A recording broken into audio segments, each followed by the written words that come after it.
교회들마다 인간 표가 있습니다.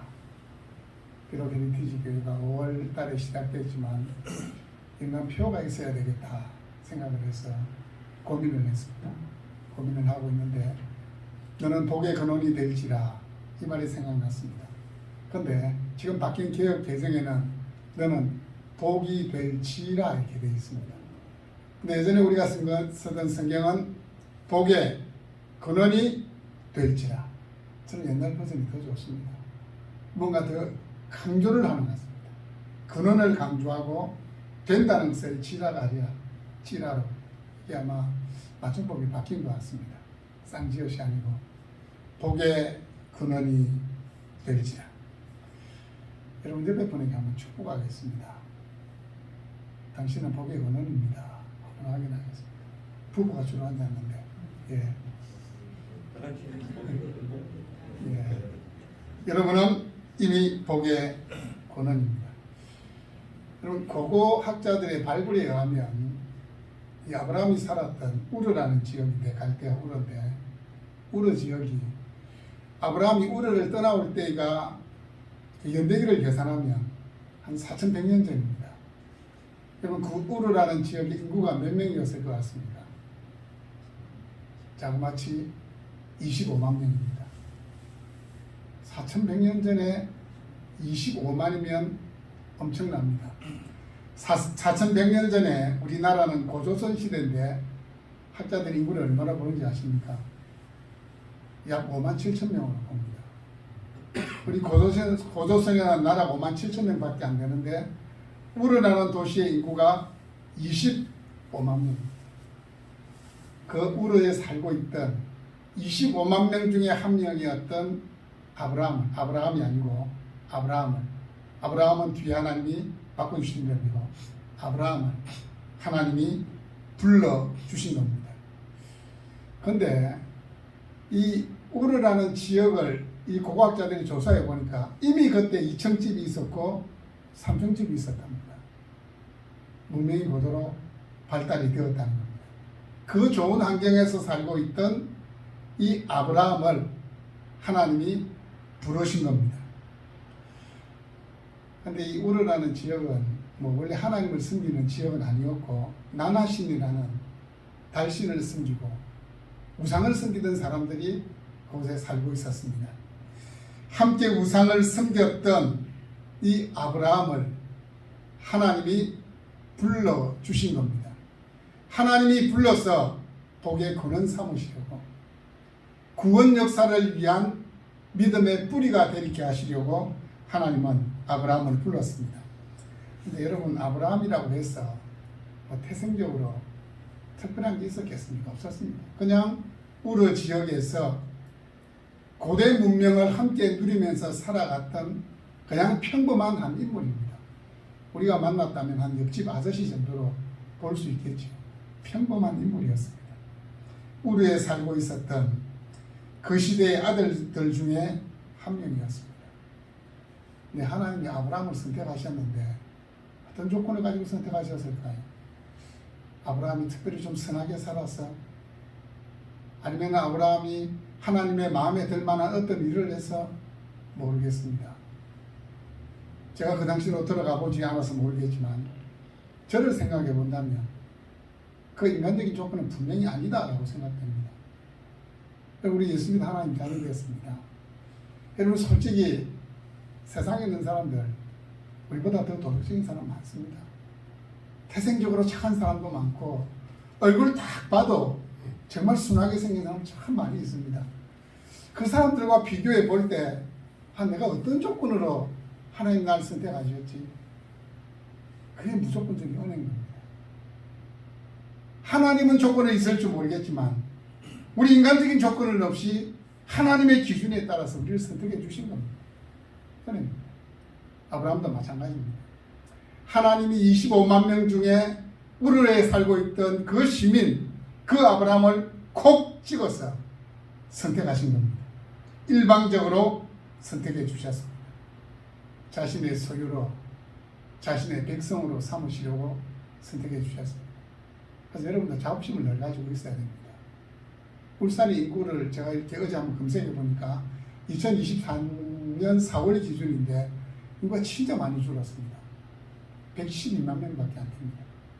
112만. 그래도 112만이나 되는 이 인구들 중에서 나를, 여러분은 하나님의 자녀로 선택해 주셨습니다. 전 세계로 넓히면 전 세계 인구가 70억이 넘습니다. 70억 가운데 우리를 선택해 주셨습니다. 그래서 저는 이 세상에서 정말로 풀리지 않는 신비가 있다면 내가 하나님의 자녀가 되고, 어떻게 제가 감히 하나님의 자녀가 되고, 더 풀리지 않는 신비는 그냥 하나님의 자녀로 살아가는 것만 해도 영광인데 하나님의 말씀을 전하는 설교자로 불러주셨다는 것이 정말 풀리지 않는 신비입니다. 제가 봐도 저보다 더 인간적으로는 목사 될 자질을 갖춘 사람 참 많이 있거든요. 근데 하나님 저를 선택해 주셨더라고. 저를 세워주셨더라고. 뿐만 아니라 거룩한 교회로 우리를 불러주신 것이 풀리지 않는 신비입니다. 하나님은 아브라함에게 고향, 친척, 아버지 집을 떠나라 말씀하십니다. 삼중으로 강조하는 겁니다. 떠나라는 것을, 결별해라는 것을 삼중으로 강조합니다. 아버지 집을, 고향을 떠나라, 친척을 떠나라, 아버지 집을 떠나라. 점점 세세하게 좁혀가는 겁니다. 우리를 떠나라. 우리의 친척 아니냐? 떠나라. 네 아버지 집을 떠나라. 철저하게 분리하라. 그런 의미입니다. 고향을 떠나라, 친척을 떠나라, 아버지 집을 떠나라. 떠나라는 이 말씀 속에 내가 너를 통해서 거룩한 하나님의 나라를 이루겠다, 거룩한 백성을 이루도록 하겠다라는 하나님의 의지가 담겨져 있습니다. 하나님은 아브라함이라는 사람에게 갈대아 우르에서 네가 지금까지 누려왔던 그 모든 것들을 내려놓으라고 이야기합니다. 익숙했던 것과 결별하라 라고 말하면서 새로운 삶으로, 새로운 길로 초청하고 계십니다. 하나님께서는 인간의 눈에 중요하게 보이는 모든 것들로부터 결별하기를 강력하게 요구하십니다. 하나님은 아브라함이라는 한 사람을 거룩한 민족을 이루기 위한 구속 역사의 첫 출발점에 이제 서게 하시는 겁니다. 마찬가지로 여기 계신 여러분도 우리 하나님께서 구속의 역사를 불러주셨습니다. 대한민국의 역사가 아니고 우리는 하나님의 역사, 구속의 역사 가운데로 들어온 사람들입니다. 자, 여러분 가운데는 가정을 위한 믿음의 뿌리로 부름받은 사람이 있습니다. 무슨 말이냐? 믿음의 1세대입니다. 믿음의 1세대. 근데 이 믿음의 1세대는 참 힘듭니다. 이 신앙이 한 가정에 뿌리를 내리려고 하면 진짜 힘듭니다. 저는 저희도 감사하게도 3세대입니다. 저희 할머니가 싸워서 이겼고 아버지 어머니가 그 신앙을 전수했고 저에게 물려주었기 때문에 신앙생활 하는 데에서는 갈등이 없는 겁니다. 근데 저희 할머니 세대, 할머니 이야기를 들어보면 어마어마했습니다. 영적인 시험도 어마어마했습니다. 그 모든 것들을 이겨냈기 때문에 가능한 겁니다. 근데 또 1세대가 받아 누릴 수 있는 축복도 어마어마합니다. 이 신앙이 자손대로 내려가는 것을 보는 것이 1세대가 누릴 수 있는 특권 아닙니까?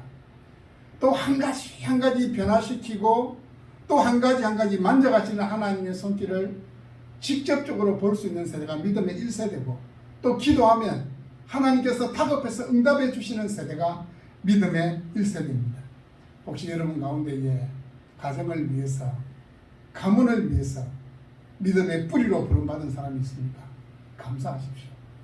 하나님, 저 같은 사람이 우리 가정과 우리의 가문을 위한 믿음의 뿌리, 첫 출발점이 되게 하신 것 감사합니다. 너는 복이 될지라, 너는 복의 근원이 될지라. 이 말씀대로 우리 가정을 위한 축복의 뿌리가 되게 해주십시오라고 기도하시기를 바랍니다. 오늘 본문에서도 하나님께서는 아브라함을 위한 계획을 가지고 계심을 말씀하십니다. 2절 말씀해 보시면 내가 너로 큰 민족을 이루고 내게 복을 주어 내 이름을 창대하게 하리니 너는 복이 될지라. 너는 복의 근원이 될지라. 여러분, 아브라함을 불렀을 때 아브라함이 나이가 몇 세라고 오늘 성경 말씀하고 있습니까? 75세입니다. 75세. 근데 아브라함이 175세가 돌아가셨으니까 뭐 인생의 최절반도 살기 전이지만, 근데 그 당시에 하나님이 아브라함에게 순종했기 때문에 특별한 은혜를 주셔서 믿음의 조상들은 대부분 장수하지만 이때 그렇게 사람들이 오래 살지는 않았습니다. 어쩌면 아브라함이 자기 인생에 있어서 자신의 인생을 정리해야 될 시기인데 하나님은 그때 아브라함을 불러주신 겁니다. 만민에게 복을 끼치는 복 중심이 되게 하시겠다. 복 그 자체가 되게 하시겠다고 말씀합니다. 3절에 보시면 땅의 모든 족속이 너로 말미암아 복을 얻을 것이라. 여러분, 가슴 뛰지 않습니까? 나 때문에 이웃이 복을 받고 민족이 복을 받고 나라가 복을 받는다는 것. 내가 들어간 그곳에서 나 때문에 하나님의 복이 임한다는 것. 이게 가슴 뛰는 말씀입니다. 왜냐하면 우리는 복의 중심이기 때문입니다. 우리가 있기 때문에 울산이 복을 받는 거고, 또 이곳에 헤리티지 교회가 세워졌기 때문에 하나님은 이 지역을 축복해 주실 것입니다. 왜냐하면 우리는 복의 근원이기 때문입니다. 여러분, 울산을 대표하는 것 중에서 여러분 머리에 제일 먼저 떠오르는 게 뭡니까? 울산. 울산 하면 떠오르는 게 뭐 있습니까? 현대자동차, 현대중공업. 그거 말고 하나님 우리에게 주신 자연 중에서 울산 하면 떠오르는 게 뭐가 있습니까? 태화강. 태화강 별로 자랑스럽지 않습니까? 이 도시를 보면 서울하고 울산만 도시를 끼고 중간에 강이 옵니다. 강남과 강북으로 나눠지듯이. 그래도 이 교회는 지금 강남에 있습니다. 강남이 건너왔습니다. 강북이 아니고 강 건너로 왔습니다. 여러분, 태화강의 발원지가 어딘지 알고 계십니까? 태화강 발원지. 제가 너무 궁금해가지고 검색을 했습니다. 원래는 뭐 가지산 쌀바위다 그렇게 알고 있었는데, 가지산 쌀바위가 아니고 백운산에 있는 탑골샘이 울산 태화강의 발원지입니다.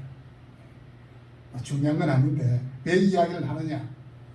여러분이 우리 헤리티지 교회가 울산을 위한, 울산에 복이 흘러가게 하는 새로운 발원지가 될 것이다 라는 것을 선포하기 위해서입니다. 울산의 복을 흘러보내는 발원지, 우리 가정의 복을 흘러보내는 발원지, 우리 직장에 하나님의 복을 흘러보내는 발원지가 바로 여러분입니다.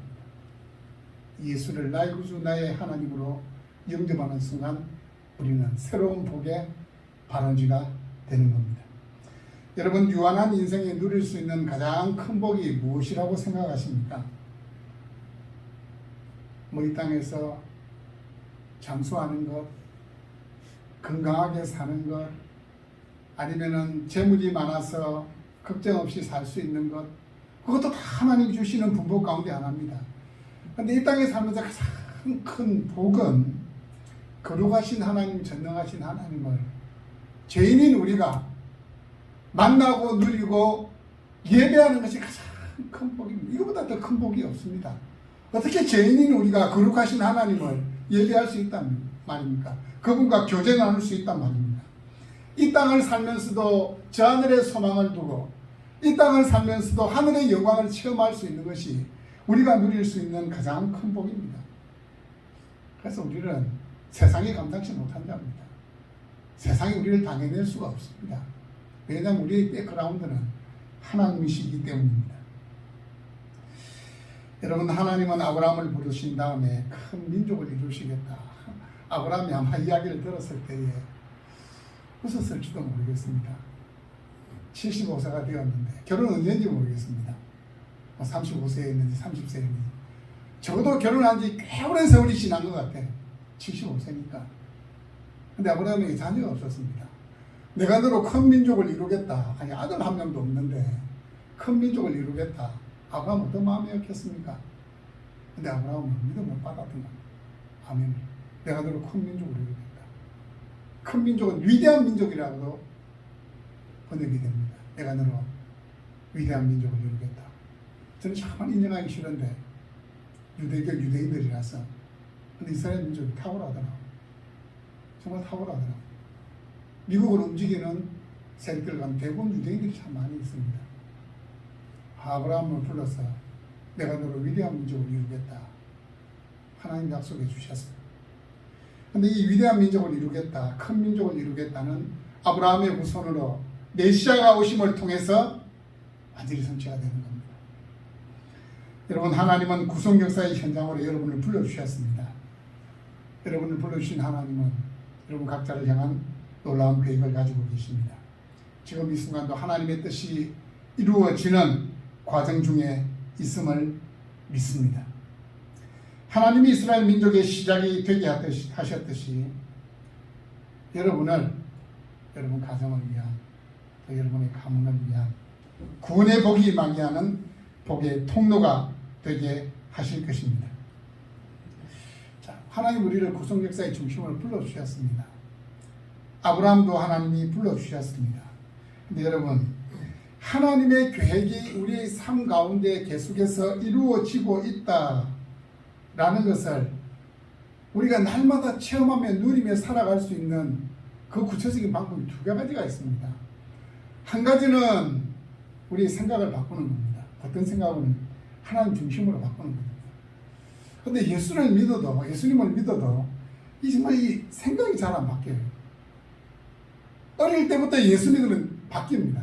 왜냐하면 창세기 1장 1절 태초에 하나님이 천지를 창조하시니라 그 말씀을 아멘으로 받게 되면, 그게 세계관이 되면, 그래, 세상의 모든 역사는 하나님이 주관하시지. 그렇게 되면 그 세계관에서 가치관이 나오는 겁니다. 모든 건 하나님 중심입니다. 하나님 중심입니다. 하나님 나를 향한 놀라운 계획을 가지고 계신다. 그걸 날마다 체험하며 누리기 위해서는 사고 자체를 하나님 중심으로 바꿔야 됩니다. 자기 중심이 아니라 하나님 중심으로 바꾸는 겁니다. 여러분, 아브라함을 불러내셨잖아요. 아브라함을 우리에서 불러내었다는 것은 과거의 삶과 결별을 시키는 겁니다. 세속적인 세계관을 끊어버리고 가치관을 끊어버리고 내가 너와 함께하는 새로운 세계관, 새로운 가치관, 새로운 삶을 살라고 하나님이 말씀하는 겁니다. 이제 삶의 주인을 과감하게 바꾸라고 말씀을 하고 있는 겁니다. 기득권 포기하고, 지금까지 의지했던 것 포기하고, 지금까지 누려왔던 것도 하나님을 위해서 포기해야 된다면 포기하라는 겁니다. 하나님 중심의 삶으로 바꿔야 됩니다. 75년을 그렇게 살아왔는데 바꾸는 것이 쉽겠습니까? 그래서 보면 아브라함도 순간순간 흔들리는 모습이 보입니다. 우리는 이게 하나님이 기뻐하시는 뜻일까? 이게 이 하나님 중심의 삶에서 나올 수 있는 결정이고 행동일까를 순간순간 돌아봐야 됩니다. 여러분, 아브라함도 우르라는 문명 도시에서 우상을 숭배하며 세속적인 혜택을 누리며 살았던 자입니다. 여러분, 중요한 것은 부름받은 이후에, 예수 믿은 이후에 어떻게 사느냐가 중요합니다. 아브라함은 이에 여호와의 말씀을 따라갔다라고 말씀합니다. 하나님의 말씀을 따라갔다는 것은 그 삶의 중심에 하나님을 두었다는 겁니다. 하나님 중심으로 자신의 삶의 체질을 바꾸었다는 겁니다. 삶의 체질을 바꾸었다는 겁니다. 여러분, 우리 중 그 누구도 부와 안정이 보장되어 있는 이 안락한 삶을 포기한다는 것은 결코 쉽지 않은 결단입니다. 하지만 아브라함은 하나님의 부르심 앞에 삶의 전환을 시도합니다. 위대한 삶의 전환을 시도합니다. 우리의 삶을 하나님 중심으로 바꾸기 위해서는 순간순간 내 생각이 아니라 하나님 말씀에 순종하는 것이 필요합니다. 순종하는 것이 필요합니다.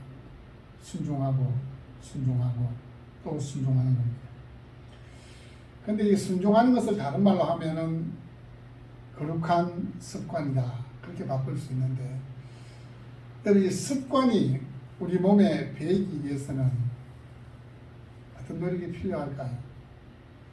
제가 또 이렇게 정보를 한번 찾아보니까 21일 시간이 필요하다고 되어 있더라고요. 3주. 그러니까 21일 동안 어떤 한 행동을 나의 습관으로 만들기 위해서는 매일 21일 동안 그 행동을 반복을 하면 됩니다. 2009년에 영국의 런던 대학에서 이 사람들이 습관을 갖기까지 그 과정을 실험했는데 그 실험의 결과입니다. 21일을 반복하면 내가 이걸 해야 되겠다. 그리고 66일을 반복하게 되면 그 행동을 하지 않으면 뭔가 허전하다. 마음이 좀 불안해진다. 부담이 된다. 이런 생각이 든다고 합니다.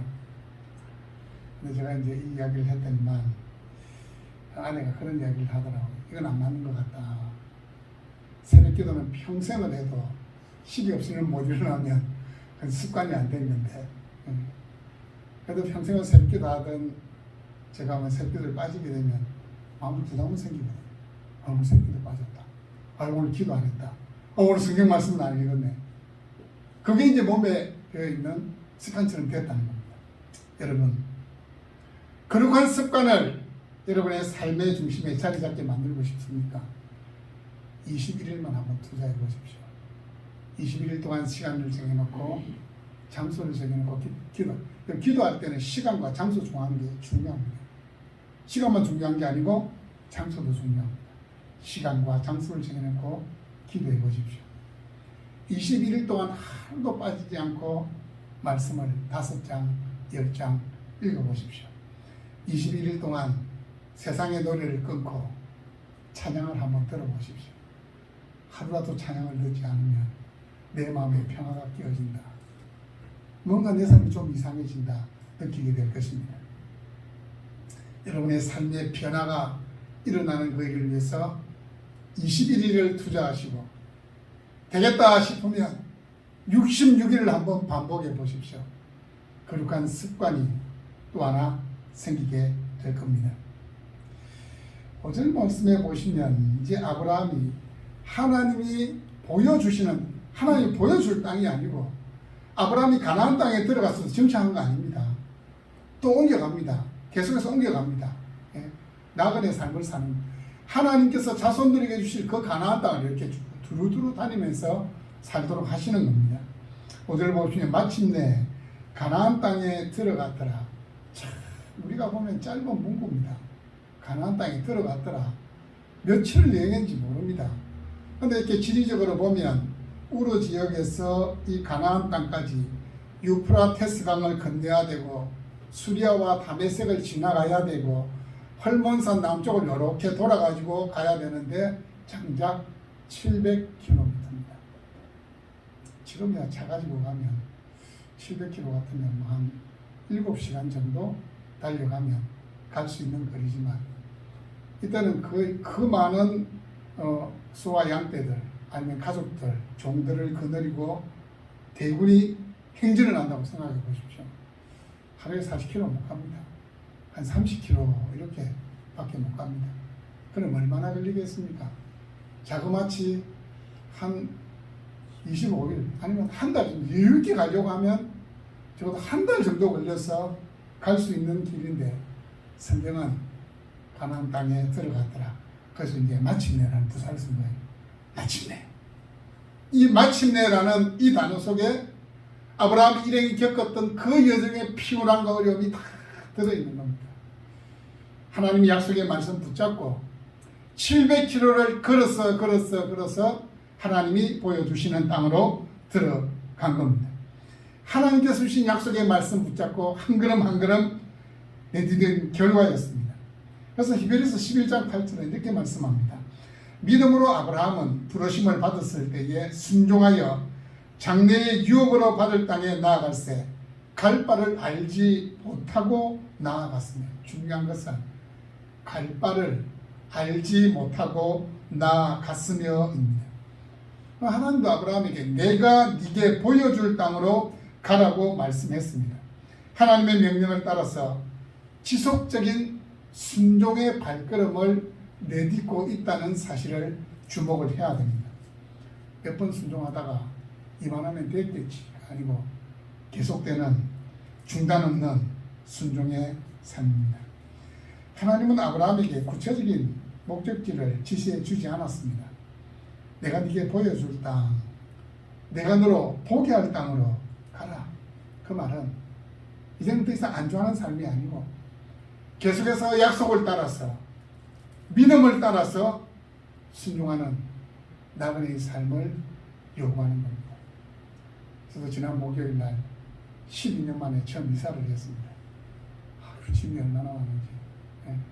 그동안 너무 오래 살았구나. 한 번씩 이사를 해야 짐이 정리가 되고 또 나도 언젠가는 이 땅에서 떠날 때가 있구나 라는 또 장래에 대한 그 소망을 한 번쯤은 생각해 보는 겁니다. 아브라함은 평생을 하나님이 나그네로 살게 하셨습니다. 약속을 따라가는 나그네로 살게 하셨습니다. 여러분 우리 인생들도 나그네입니다. 여러분 기억하십시오. 이 땅이 너무 좋아도 우리의 본향은 천국입니다. 이 땅은 잠시 거쳐가는 곳입니다.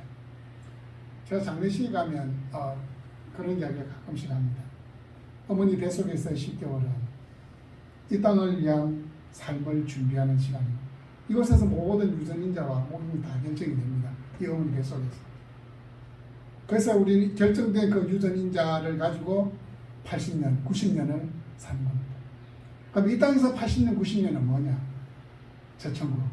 본향에서 살아갈 날을 위한 준비하는 기간이 이 땅에서의 80년, 90년의 세월입니다. 여러분 아브라함이 하나님의 계획, 그 계획을 알기 위해서 하나님 말씀에 순종하는 하나님 중심의 삶을 살아갔는데 또 한 가지 더 아브라함이 했던 중요한 행동이 있습니다. 그게 뭐냐면 예배입니다. 내가 하나님 계획에 철저하게 순종하는 삶을 산다라는 것을 보여주는 또 아브라함이 보여줬던 결정적인 것은 예배입니다. 아브라함은 자신의 순종의 삶과 하나님 중심의 삶과 이 모든 결정적인 삶을 순간순간 매듭을 짓기 위해서 제단을 쌓았습니다. 7절 말씀을 보시면 자기에게 나타나신 여호와께 그가 그곳에서 제단을 쌓고 700km를 여행해서 가나안 땅에 들어왔을 때에 인생의 새로운 전환점이다. 그걸 딱 매듭을 짓기 위해서 하나님께 제단을 쌓는 겁니다. 예배를 드리는 겁니다. 하나님의 약속을 확인하자마자 지체하지 않고 바로 그 자리에서 제단을 쌓았습니다. 이를 통해서 가나안이 여호와의 땅이 될 것임을, 약속의 땅이 될 것임을 믿음으로 선포했습니다. 8절 말씀해 보시면 그곳에서 여호와께 제단을 쌓고 여호와 이름을 부르더니 이렇게 말씀합니다. 창세기 4장 26절에 보시면 에노스라는 사람이 여호와의 이름을 불렀더라라고 말씀하는데 이 여호와의 이름을 불렀더라는 것은 공식적으로 그 가정이 하나님을 예배했다는 말씀입니다. 삶 속에서 하나님의 주권 인정하고 하나님께 대한 바른 지식과 바른 믿음을 가지고 하나님을 예배했다는 겁니다. 아브라함도 마찬가지입니다. 여호와의 이름을 부른 겁니다. 하나님의 주권을 선포한 겁니다.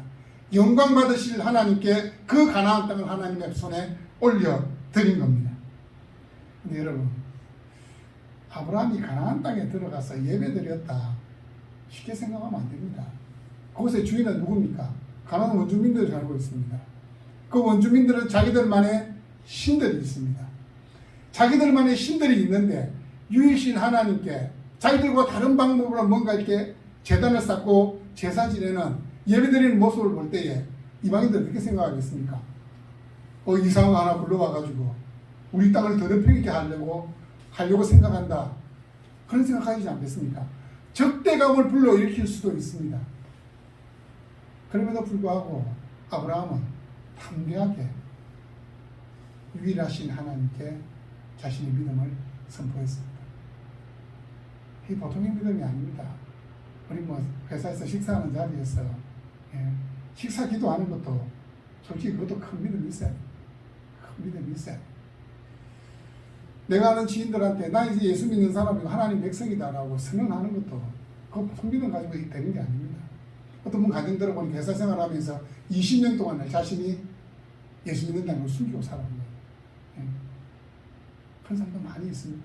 근데 아브라함은 그 가나안에 들어가서 첫 번째 행동이 나는 너희들과 다르다. 나는 하나님을 섬기는 사람이다. 당당하게 선언을 한 겁니다. 여러분, 아브라함처럼 매일의 삶 속에서 하나님의 자녀로서의 당당한 모습을 보여줄 수 있기를 바랍니다. 여러분, 예배는 흔들리는 우리의 믿음을 경고케 해줍니다. 하나님은 예배를 통해서 우리를 향한 당신의 선하신 계획을 확인시켜 주십니다. 시험과 환난을 이길 수 있게 하는 신령한 힘을 공급받게 하고 우리의 영혼 깊숙이 묻어있는 이 세속의 때를 제거시키는 것도 예배를 통해서 일어나는 역사입니다. 예배를 드릴 때 하나님 우리의 생각을 바꾸어 주십니다. 정말 우리 마음 깊숙이 숨어있는 그 세속적인 생각 다 끄집어내서 버리게 하십니다. 그리고 늘 세상의 것 곁눈질하던 우리의 시선을 하나님께 고정하도록 만드는 것이 예배입니다. 아브라함이 계속해서 믿음의 순종을 할 수 있었던 것도 그 삶의 중심에 예배가 있었기 때문입니다. 아브라함도 연약한 본성을 가진 인간이었습니다. 그의 인생 여정을 이렇게 추적해 가보면 실수하는 장면, 인간적인 장면 계속해서 반복이 됩니다. 그런데 아브라함이 놓치지 않고 있었던 것은 그럼에도 불구하고 아브라함은 하나님이 명령하시면 즉각적으로 순종했다는 겁니다. 그걸 하나님 크게 보시는 것 같아요. 하나님 명령하실 때에 즉각적으로 순종하는 것을 크게 보시는 겁니다. 힘들고 어려워도 끝까지 하나님의 부르심을 따라갔습니다. 그 많은 인생의 갈등과 역경들이 아브라함으로 하여금 더 큰 순종을 이끌어냈고 더 깊이 믿음의 뿌리를 내리게 만들었습니다. 사랑하는 성도 여러분, 하나님께서 아브라함을 불러주신 것처럼 여러분 불러주셨습니다. 여러분 인생의 역경이 찾아오더라도 하나님이 나에게 더 큰 순종을 요구하시는구나.